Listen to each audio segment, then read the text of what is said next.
So we're going to jump back into John Scott's testimony to the Post Office Horizon IT inquiry and the specific issue where once Gareth Jenkins was discredited and Cartwright King said he couldn't be used anymore, what steps and how successful were they in finding somebody else to stand up for the Horizon system as an expert in the system? And it seems like there was immense difficulty. There was a preliminary meeting, but not much more beyond that. And was there any link between John Scott leaving his role as head of security and the start of the group litigation by Bates and others versus the Post Office?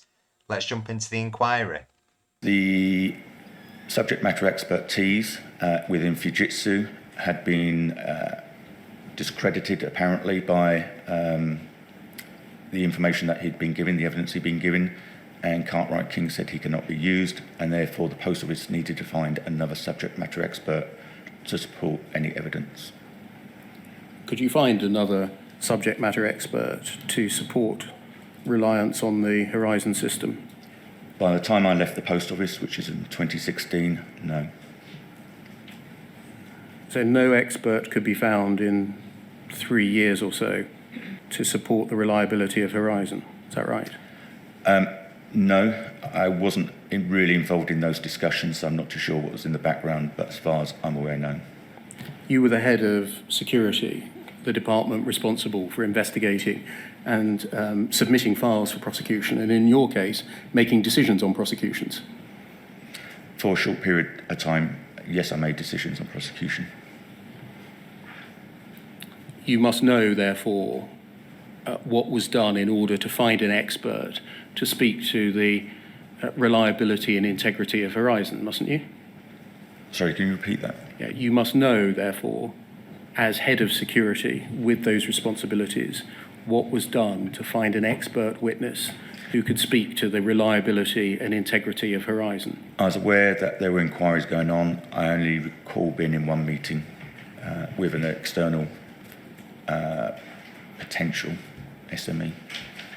Doesn't sound like it was much of a priority to find an expert after that. Maybe this is when it all started coming crashing down and they thought we better give up on this. Who was the potential external? It was a London university. I don't know which one. Were they prepared to give expert evidence standing up the reliability of Horizon? It was an early meeting, and I don't think it was progressed thereafter.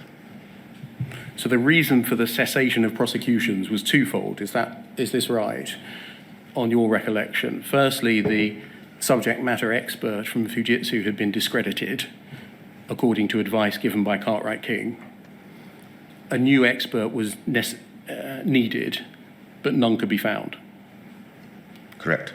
And I think you retired in 2016, or you left the Post Office in 2016, the year the group litigation was launched and a claim was issued. Did you know about that before you left?